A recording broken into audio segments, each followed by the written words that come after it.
اللہ تعالیٰ اپنی مہربانی فرمائے. اللہ اپنی گھروں میں گھر والے ہیں ان کے ساتھ بھی نرمی والا معاملہ, جہاں تک ہو سکے حسن سلوک والا معاملہ یاد رکھو.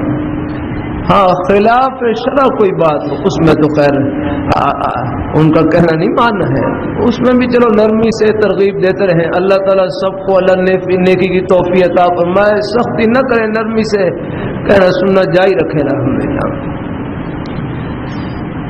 گھر کا ماحول دینی نہ ہو تو میرے حضرت فرمائے لگے, نے اپنے حضرت سے پوچھا کیا کرنا چاہیے, فرمائے لگے بس ترغیب تلقین نیکی کی تلقین کرتے رہیں. ہمارے ذمہ کوشش ہے دلوں کا بدلنا اللہ تعالیٰ کے قبضے میں ہے. یار کہاں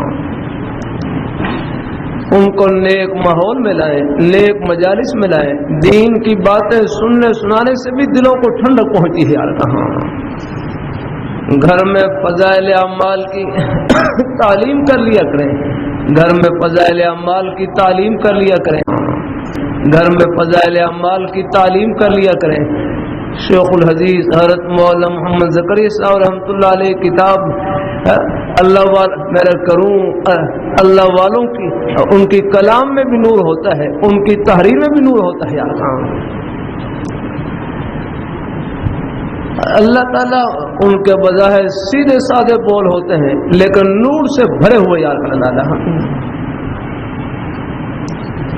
بڑے حضرت جی مولانا الیاس رحمۃ اللہ علیہ, یہ جن کے بارے میں سنا ہے, ان کی زبان میں لکنت تھی, زبان میں لکنت تھی لیکن لقب زبان میں لکنت تھی. اللہ نے کتنا بڑا کام لے لیا رکھا.